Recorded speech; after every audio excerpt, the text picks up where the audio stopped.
don't forget to subscribe my channel. Hang Duk Mana. Assalamualaikum. Selamat datang lagi ke channel Hang Duk Mana. Mari kita lihat kekecohan di Dewan Rakyat apabila Menteri Azrina sekolahkan MP ke Bangkang. Sudah saya baca detail sedikit dekat Malaysia Kini ni. Dewan Kecoh Pembangkang bantah RU kekebalan bidang kuasa negara asing. Mari kita lihat. Dia akan letak komen macam biasa. Saya tak cakap bab itu. Yalah saya jawab. Saya nak cakap check and balance satu saja pasal ini. Ya Muhammad, betul. Ni cara saya nak jawab. I don't question saya nak bagi analogi. Ya Muhammad tak boleh lah main moving the goalpost all the time. Ya Muhammad, macam inilah. Ya Muhammad cakap pasal kedaulatan. Kota Baru cakap pasal kedaulatan. Saya kata kedaulatan tak ada dalam isu ni. Kasihkan prinsip kekebalan negara asing selaras dengan prinsip undang-undang antarabangsa awam sebagai sebahagian daripada undang-undang Malaysia. Jadi saya buka untuk soalan-soalan. Terima kasih. The state mempunyai kuasa untuk membuat peraturan dan juga mengecualikan perkara ini. Jadi kami di pihak pembangkang minta satu kejelasan, clarity dalam perkara ini. Terima kasih. Ada sesiapa nak minta penjelasan lagi? Saya, Tuan Ketua. Tadi Yang Mohd Menteri kata kalau kita ada undang-undang ini dan negara lain ada undang-undang ini, maka kalaulah berlaku lagi kes Sulu ni, dia pergi kat negara tersebut, maka ada reciprocal, negara tersebut akan melindungi kita juga. Memandangkan banyak negara masih lagi tak ada undang-undang ini, apakah kemungkinan mereka boleh keadaan yang sama berlaku di negara-negara lain di seluruh dunia ni?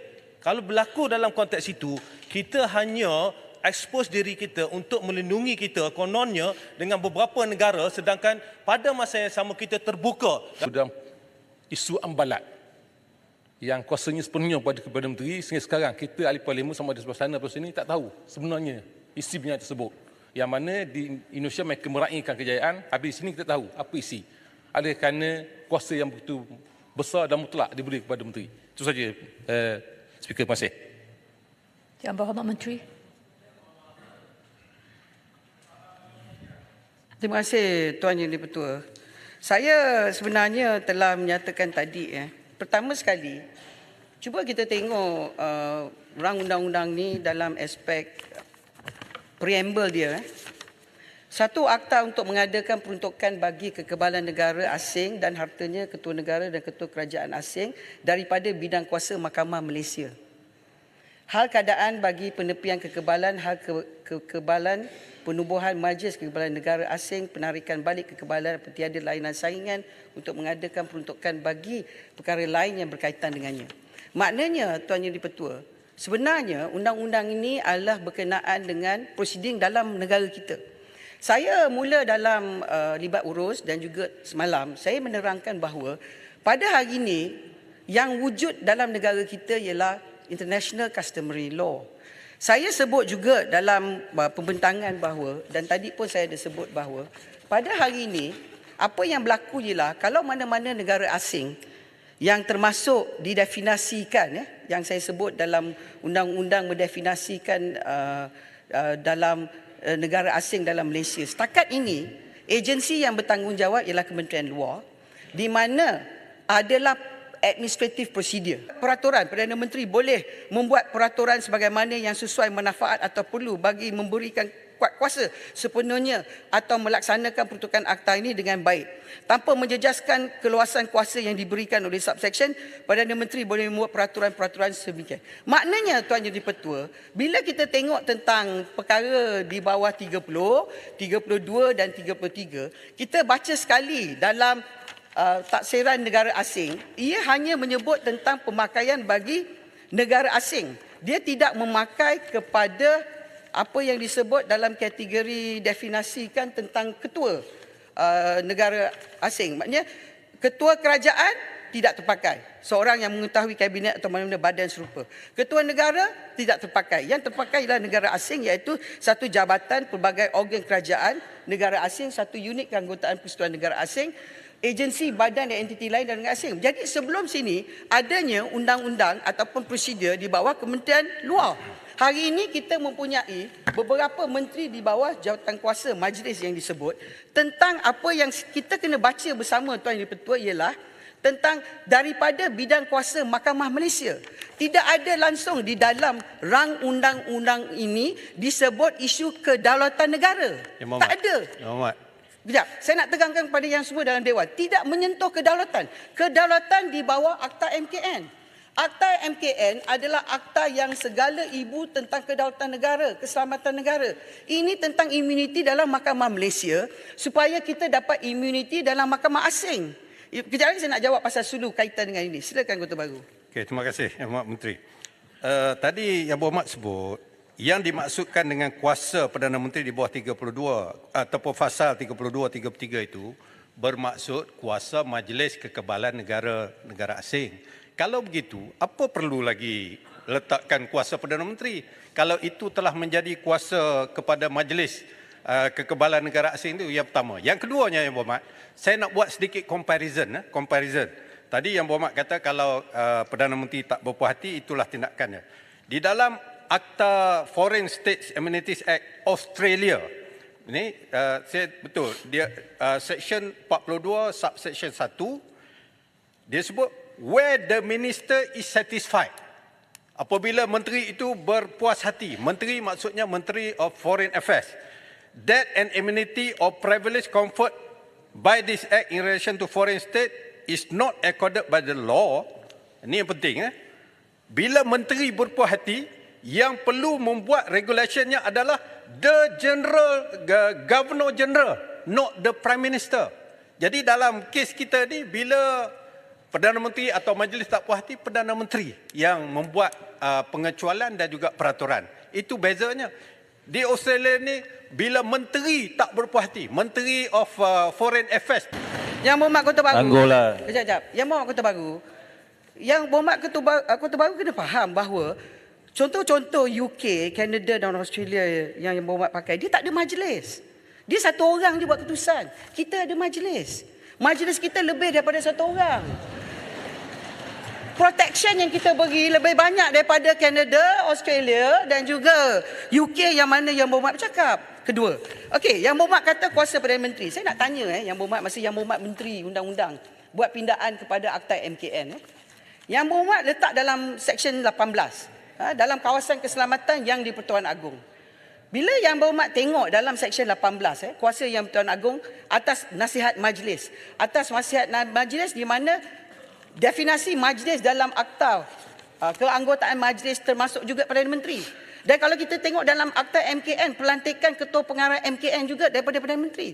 Jadi Yang Berhormat tak boleh mengatakan bahawa dalam isu mendapat kekebalan di Mahkamah Malaysia, kita kena memanggil Duli Yang Maha Mulia tu kita kena memanggilkan apa yang wujudnya kuasa di bawah perlembagaan, sebab kita dah bentangkan dalam majlis gaji-gaja, terangkan pada gaji-gaja tentang apa yang diwujudkan, iaitu undang-undang prosedural. Sebab ini adalah isu pentadbiran. Sebab kalau Yang Berhormat baca pertama dia kata kita nak dapat kekebalan, tetapi Yang Berhormat kena baca sekali tentang penepian kekebalan. Maknanya Yang Berhormat, yang dalam pasal 7, kekebalan sebuah negara itu ada, tetapi boleh diketepikan apabila negara tersebut memasuki transaksi bawah pasal 7, 8 komersial, 9 kontrak kerja, 10 kecederaan diri, 11 harta, 12 harta intelek, 13 syarikat, 14 kapal, 15 cukai, timbang tarikh.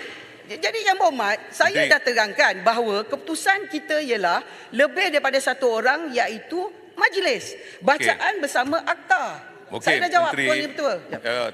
Tuan Ketua, saya terima kasihlah penerangan Yang Berhormat Menteri ini luas, jelas. Cuma yang kita minta hanyalah satu pasal power to exempt itu saja yang kita mahu supaya ada check and balance. Itu saja. Saya tak mahu mempersoalkan sama ada akta MKN ke, akta mana sekalipun. Yang penting hari ini adalah kerana kita nak memastikan ada check and balance bila nak bagi exam kepada orang luar. Bila kita nak bagi exam, dia jelas di sini. Hari ini, kalau kita tengokkan cases yang judgement yang dibuat dalam negara kita ni based on undang-undang yang ada ni, Sampaikan parents pun dia question. Parents itu apa? Apakah ibu atau bapa atau kedua-dua sekali? Itu pun telah dipersoalkan. Kalau itu telah menjadi sesuatu dalam negara kita, saya inginkan supaya akta ini jelas. Bahawa bila ada akta ini, power to exempt, is the Prime Minister who give you the exemption. Bukan majlis. Sebab itu nanti dipersoalkan lagi. Kita tidak mahu perkara yang boleh menyebabkan sesuatu perkara untuk negara, kedaulatan negara itu dipersoalkan lain kali. Sebabnya Yang Berhormat, saya nak jelaskan di sini. Contoh, kalau seorang Perdana Menteri, bukan Perdana Menteri yang ada ni, saya percaya, yakin Yang Amat Berhormat Tambun tidak akan melakukan sesuatu yang boleh merosakkan kedaulatan negara. Itu kita sokong. Sebab itu bukan kita tak nak sokong. Kita nak sokong, cuma nak tambah kebaikan. Ini Yang Berhormat yang sebelah sana, yang dulu ramai kawan-kawan saya nak jelaskan. Kalau berlakulah, saya nak guna seorang Perdana Menteri yang akan ada perkara-perkara yang boleh menyebabkan the superpower picit dia. Picit lah. Yang Berhormat, bulan puasa ni picit apa Yang Berhormat? Squeeze Yang Berhormat. Jadi sebab itu nanti Cik kuih lah. dengan power yang ada di sini, power to exempt ini menyebabkan dia boleh menggunakan kuasa ini. Yang Berhormat sana akan bertanggungjawab. Di masa depan nanti Yang Berhormat pengerang sendiri yang mempertahankan dan semua absolute power corrupt maknanya, absolutely. Larut, maknanya masa depan pengerang akan kena akan menyebabkan lah. sesuatu yang dipertanggungjawabkan oleh anak cucu masa depan kita nanti. Cukup. Berhormat. Yang Berhormat Menteri sila gulung. Yang Berhormat Kota Baru dengan Yang Berhormat Larut pernah jadi Menteri Kabinet. Berapa banyak jawatan kuasa dipengusikan oleh Perdana Menteri. Dan Yang Berhormat tak ada masalah. Betul, tak apa. Check and balance. Saya tak cakap bab itu. Yalah saya jawab. Saya nak cakap check and balance satu saja pasal ini. Yang Berhormat, betul. Ni cara saya nak jawab. I don't question. Saya nak bagi analogi. Yang Berhormat tak boleh lah main moving the goalpost all the time. Yang Berhormat, macam inilah. Yang Berhormat cakap pasal kedaulatan. Kota Baru cakap pasal kedaulatan. Saya kata kedaulatan tak ada dalam isu ni. Kedaulatan dalam Akta MKN. Saya tak cakap pasal kedaulatan yang boleh mengakibatkan kedaulatan. Kekebalan, dasar kekebalan Yang Berhormat ialah reciprocity. Kalau dia tarik kebal kita di negara asing, kita tarik kebal dia di sini. Itu saja yang kita minta. Bukan kita nak cakap pasal kedaulatan. Yang Berhormat tak betul lah. Yang Berhormat baca sikit-sikit. Baca daripada mula. Ini masalah dengan Yang Berhormat. Yang Berhormat nak menunjukkan seolah-olah kerajaan tidak bertanggungjawab. Saya terangkan, banding negara lain kita ada majlis, negara lain tak ada majlis. Yang Berhormat cakap pasal kedaulatan, ada Akta MKN. Ini bukan pindaan kepada Akta MKN. Yang Berhormat Menteri, ini ialah berkenaan dengan immunity. kami di Ahli Yang Berhormat, masa sudah tamat. Bahasa tamat, tapi saya ni nak jawab satu saja sebelum saya duduk. Tak apalah. Itu ialah Yang Berhormat pembangkang. Memanglah kerja Yang Berhormat Ini bukan soal pembangkang, Yang Berhormat Menteri. Ini bukan soal pembangkang. Ini soal masa depan negara. Ini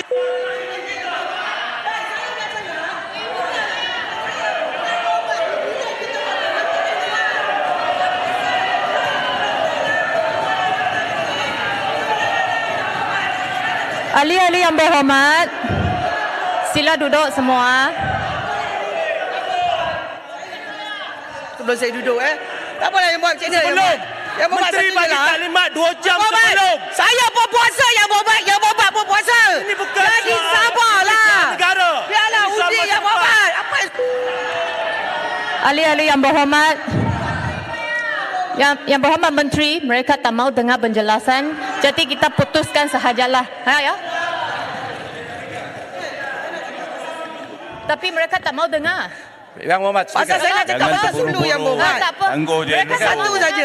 Jangan terburu-buru. Kalau undang-undang ni tak ada, kita takut apa yang berlaku terhadap Sulu dalam negara kita mungkin berulang kerana negara lain, bidang kuasa lain menganggap negara kita tidak memberi reciprocity kepada kekebalan. Itu saja. Okey. Kita saya baca detail lagi.